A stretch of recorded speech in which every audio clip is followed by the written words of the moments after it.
कहानी है रामपुर गांव की, जहां के मर्द महिलाओं को हमेशा नीचा दिखाने की कोशिश में रहते। अरे अभी तक खाना नहीं आया क्या? मुझे एक और शादी करने की जरूरत है। नहीं जी नहीं, ऐसा मत करना, वरना मैं कहाँ जाऊंगी। खाना लेकर मैं अभी आई जी। गांव की पंचायत में भी फैसले हमेशा औरतों के खिलाफ ही रहते। मैं जो फैसला सुनाता हूँ वो भगवान की आज्ञा होती है। इस लड़के ने अपने मन से शादी करके अच्छा नहीं किया। लड़के को घर भेज दो और इसकी शादी इसकी जाति की किसी लड़के से करवा दो, लेकिन ये लड़की, इसे तो गांव के बाहर निकाल दो। नहीं नहीं जमींदार साहब, ये क्या बोल रहे हैं? ऐसा नहीं हो सकता। मेरी बेटी मासूम है, इसे अच्छे बुरे की समझ नहीं है। अरे कहाँ जाएगी ये बेचारी? कहाँ जाएगी? इतनी चिंता है तो पूरे परिवार का गांव निकाला कर देते हैं। बेचारे पूरे बसे बसाए परिवार को गांव छोड़ना पड़ता है। चाहे जो हो, अगर बेटियों को कंट्रोल नहीं कर सकते तो गांव में रहने का कोई मतलब नहीं है। यहाँ औरतों को दब कर रहना होगा। कोई भी अपने हिसाब से कुछ नहीं कर सकता, सब ईश्वर की मर्जी से ही होगा। तभी गांव का एक आदमी दौड़ा दौड़ा आता है। सरपंच साहब, जमींदार साहब, वो कालिया है ना, उसकी बेटी पढ़ने के लिए शहर जा रही है। अच्छा, ये कब हो गया? और कालिया की हिम्मत कैसे हो गई ऐसा करने की? लेकर आओ उसे और उसकी बेटी को। बस फिर क्या था, हाजिर हो जाते हैं कालिया और उसकी बेटी सरपंच के सामने। अरे कालिया, ये क्या सुनने में आ रहा है? बेटी को इंजीनियर बना रहा है तू? और ये बता, गांव में तो स्कूल नहीं है, फिर कहां से इतनी क्लास पास कर गई तेरी बेटी? राधा, जो कि कालिया की बेटी है, उसे लगता है कि सरपंच उसकी तारीफ कर रहे हैं। सरपंच जी, मैंने ऑनलाइन पढ़ाई की है, डिस्टेंस लर्निंग से। सभी में मैंने अच्छे नंबर पाए हैं, जिसे देखते हुए शहर की इंजीनियरिंग कॉलेज में मुझे स्कॉलरशिप मिली है। वाह जी वाह, क्या होती है ये? पहले तो ये बताओ, फिर आगे की बात करते हैं। पूरा गांव राधा की बात सुन रहा था और राधा बोलती जा रही थी। तो ऐसे मैं फ्री में एक अच्छी शिक्षा लेकर गांव में जो कुछ परेशानियां हैं, जैसे बिजली, पानी और इंटरनेट जैसी समस्याओं के लिए काम करूंगी। मैं गांव को शहर से जोड़ने के लिए पुल का निर्माण करवाने का प्रस्ताव रखूंगी। मुझे पूरी उम्मीद है कि जल्द ही हमारा गांव भी तरक्की की राह पर चल पड़ेगा। राधा की बात सुनकर सारे गांव वाले ताली बजाने लगते हैं। सरपंच को समझ नहीं आता कि वो क्या करे। चुप रह नादान लड़की, गांव के खिलाफ जाने के लिए तुझे गांव से बेदखल कर दिया जाएगा, वो भी पूरे परिवार के साथ। और हाँ, अगर ठीक से गांव में रहना चाहती है तो ये पढ़ाई लिखाई छोड़ दे। हम तेरे लिए गांव का कोई होनहार लड़का देखेंगे। तभी गांव का एक आदमी बोल पड़ता है। अरे नहीं नहीं सरपंच जी, राधा बिटिया जो बता रही है, अगर वैसा हो जाए तो हम लोगों को पैसा कमाने के लिए बाहर नहीं जाना पड़ेगा। हाँ जी, और ना ही कोसों दूर पानी के लिए भटकना पड़ेगा। हमारे बच्चे भी अच्छी पढ़ाई कर सकेंगे और आगे बढ़ेंगे, ना कि हमारी तरह खेती करते बैठेंगे। क्यों गांव वालों, राधा बिटिया का साथ देना चाहिए ना।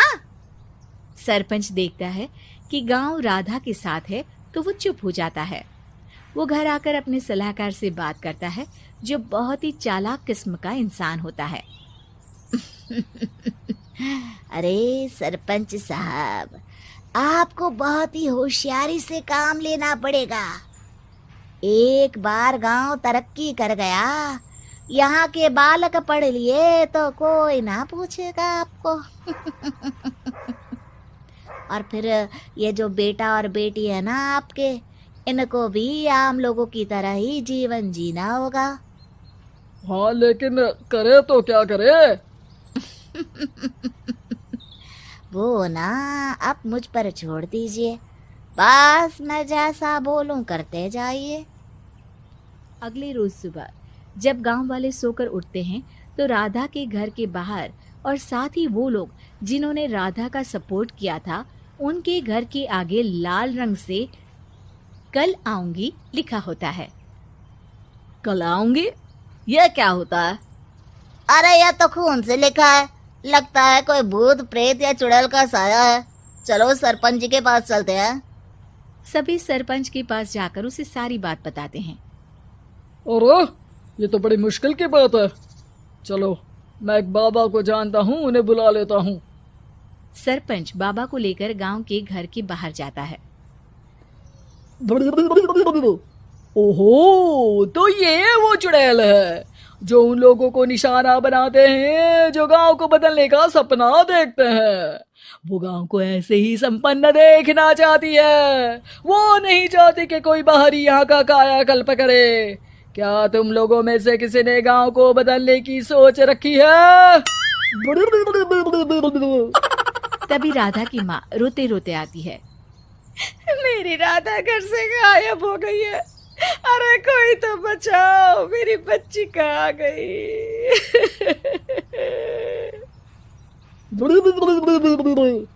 ले गई वो चुड़ैल, तेरी बच्ची को ले गई।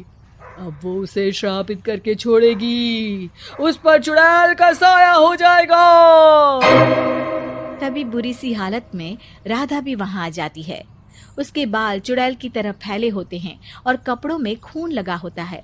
सभी राधा को देखकर डर जाते हैं। माँ, पता नहीं मुझे कौन उठा कर ले गया था। अरे दूर दूर हो जा चुड़ैल, अब हम लोग इस गांव में नहीं रुकेंगे। अरे कैसे बातें कर रहे हैं आप? कल तो आप मेरे भरोसे गांव का हुलिया बदलने, अपने बच्चों को पढ़ाने और तरक्की उन्नति की बात कर रहे थे, तो आज क्या हो गया आपको? ये फिर तुम लोगों को बहकाएगी। ये चुड़ैल गांव में आ चुकी है, ऐसे ही ये तुम्हारे घर के बच्चों को भी ले जाएगी। गांव वाले राधा को गांव से बाहर निकाल देते हैं। उसके माँ बाप रोते रहते हैं, लेकिन गांव वाले नहीं मानते।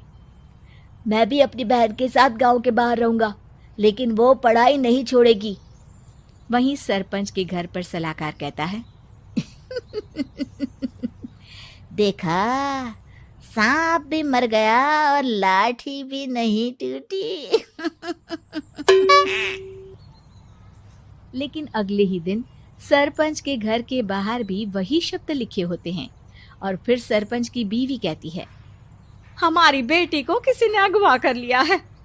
तभी राधा का भाई वहां आ जाता है। अरे गांव वालों, मैंने सरपंच जी की बेटी को देखा था। वो चुड़ैल उसे उठाकर ले जा रही थी। अरे क्या मजाक कर रहे हो? नहीं नहीं सरपंच जी, आप नहीं जानते। वो चुड़ैल अब आपकी बेटी में आ जाएगी, जैसे राधा के अंदर आ गई थी। तभी सरपंच की बेटी वैसी ही हालत में वहां आती है जैसे राधा आई थी। पापा, पता नहीं कैसे मैं गायब हो गई थी। चुड़ैल, इसके अंदर भी चुड़ैल का साया है, मारो इसे। अरे नहीं नहीं, इसे भी राधा के पास गांव के बाहर ही भेज दो। अरे चुप रहो, मेरी बेटी कहीं नहीं जाएगी और चुड़ैल वुड़ैल कुछ नहीं होता है। अरे कैसे बात कर रहे हो सरपंच जी?